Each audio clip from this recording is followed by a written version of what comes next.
Hi, I'm Raylene, and welcome to Khaleesi Clues. This video may contain spoilers for those who are not familiar with the current and past HBO series House of the Dragon and Game of Thrones, along with the fact that I may refer to any of the books by George R.R. Martin that pertain to his A Song of Ice and Fire storyline. The long wait is at last over, and Season 2 for House of the Dragon has finally begun.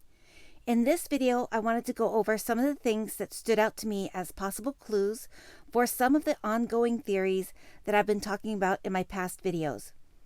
There are many amazing videos already posted that break down Episode 1 in entirety. What I am hoping to bring to light is some of the things that may have been missed or a different perspective on clues that have already been discussed in other videos. They begin the season right by starting off with the theme music of the North. An image of a raven appears, and then we get a vision of Winterfell. The very first line that we hear is the voice of Cregan Stark stating, "Duty is a sacrifice." I have to admit, I felt that stab to the heart as an image of Jon and Daenerys danced through my head. Not to mention that the one who was chosen to go to the wall happened to look like a cross between a young Jon Snow with a Brandon Stark haircut. It definitely brought back so many memories of such an amazing show. The scene gets a little bit lighter for a moment while it shows the two young men talking back and forth, only to once again become more serious once Jace actually sets his eyes on what is beyond the Great Wall. Cregan tells Jace, "My father brought King Jaehaerys and Queen Alysanne to see the wall. His grace stood in this very outlook and watched as their dragons, the greatest power in the world, refused to cross it. Do you think my ancestors built a 700-foot wall of ice to keep out snow and savages?" Jace asks, "What does it keep out?"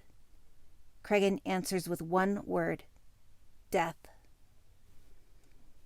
Now I know how so many of the fans feel about this entire scene, like it is such a waste or a joke considering the ending that we watched in Season 8 of Game of Thrones.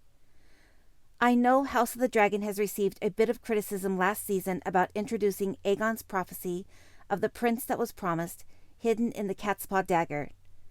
So many fans were let down by the season finale for Game of Thrones, everyone still wondering to this day what was the purpose of any of that. I truly think House of the Dragon is trying to correct the mistake made in Game of Thrones. They are trying to stress that there is a real threat beyond the wall that is coming for all mankind. You have to really let those last lines sink in and ask yourself, what would make a dragon refuse to cross the wall? It's very similar to how Bran said Summer didn't want to go down into the crypts of Winterfell. Death is in the crypts. Death is beyond that wall. I'm not talking about the Night King or the Snarks and the Grumpkins from Old Nan's Tales. There is something far worse still coming. The Night King and the Army of the Dead was not the final battle. Season 8 of Game of Thrones is not the true ending, and this story is far from over. I only hope that one day we will get to see the true ending on screen. If you would like to hear more of what I believe may be in store for the true ending that we will get from George R.R. Martin, you can watch my previous video titled New Theory, Two-Legged Dragons versus Four-Legged Dragons. The next scene that I wanted to mention is with Helaena. I'm sure it did not go unnoticed, but I haven't heard anyone talk about it so far. While Helaena is sewing, she whispers something to herself. I'm sure this is probably another cryptic prophecy that she is saying, but it is so quietly done that I cannot make out her words. It is not listed in the closed captions or in any episode scripts that I have found either. So I guess it will remain a mystery for now. Then we get to the hot topic of the revelation and confirmation of what we have all been suspecting, Queen Alicent and Sir Criston Cole getting a little afternoon delight before attending the small council meeting. Seriously, is there anyone out there that did not see this coming?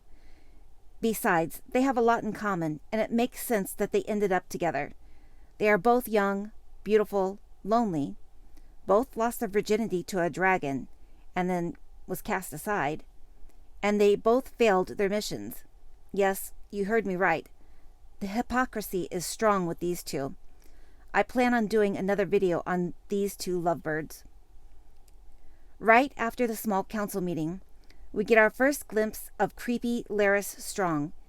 He clearly lets Alicent know that he is aware of her relationship with Criston and has now surrounded her with his spies. Larys is not happy with Alicent and her affections for Criston. He has her trapped in his web for now.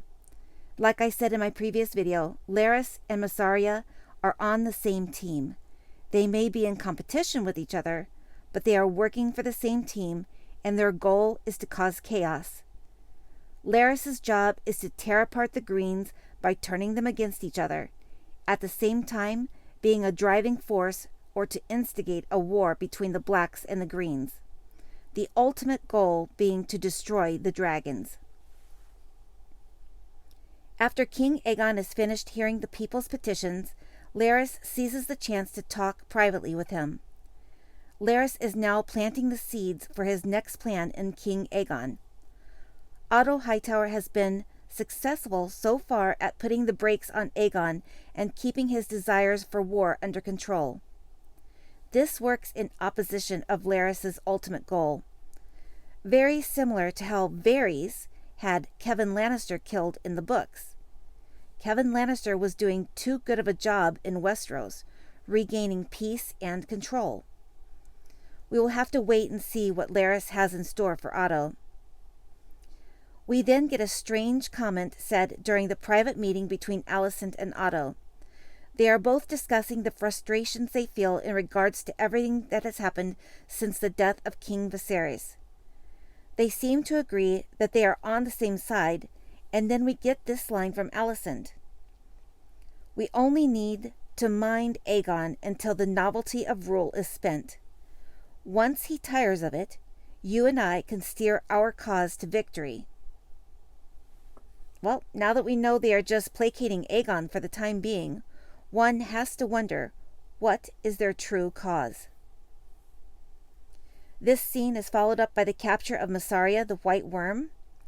Did anyone else find it strange that she seems to be the only person or object of value on what seems to be a pretty desolate ship? It just screams setup to me. They might as well have wrapped her up in gift wrap, slapped on a bow on top, and hand-delivered her to Dragonstone. So here she is, brought to Dragonstone, looking so disheveled. It's just a way to play on the sympathies of Daemon. It's the poor, poor, pitiful me song and dance. She tells him how her relationship with Otto was purely transactional and that she holds no loyalty to him. Which is true. She was only pretending to be loyal to Otto by selling all of Daemon's secrets, just the same as she was pretending to be loyal to Daemon all the time. In reality, she's not loyal to either one of them because she is an agent of chaos and is working for the other side, just like Varys. Or Larys. Only Mysaria's mission is to create division and chaos for the Targaryens and Team Black. Their conversation ends with another pitiful comment of her possessing nothing of value to him. Again, playing on whatever past feelings or emotions he may have had for her. It works. She sighs in relief as he walks away.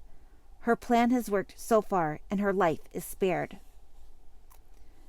The return of Queen Rhaenyra to Dragonstone was so sad, which it was also awkward because here Daemon just left his disheveled mistress in the cells to turn around and greet his true love, Rhaenyra, who is also disheveled and almost zombie-like due to the trauma of losing her child.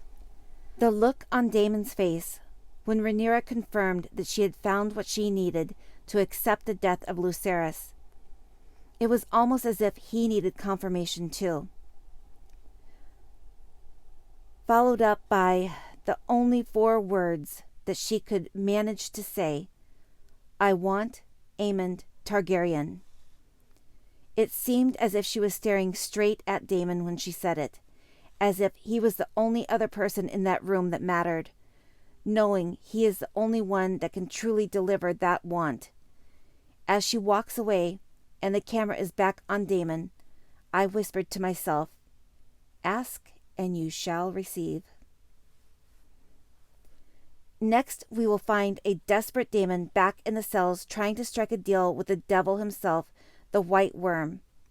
Did he not learn the first time around with this lady? She is not even there for one night, and already she is working her magic of destruction. It's all downhill from here. So Mysaria hooks Daemon up with Cheese, the rat catcher for the Red Keep. This guy takes Daemon's friend, Blood, on a maze trip through the tunnels to get inside of the Red Keep. They end up running into King Aegon and his drinking buddies hanging out on the throne room, trying to decide on which moniker to use. Which, by the way, his choice of Aegon the Magnanimous is a complete mockery not only of himself, but of Queen Rhaenyra, who has proven to be magnanimous herself. Another special note, did anyone notice the resemblance of King Aegon sitting on the throne, looking so similar to Captain Jack Sparrow of Pirates of the Caribbean? Even holding a glass in his hand. At the end of the Disney ride, I think Captain Jack Sparrow raises his glass for a toast to drink up. This, I believe, little pirate symbolism is also a subtle clue as to what I keep saying the final battle is going to be coming by sea, air, and ground.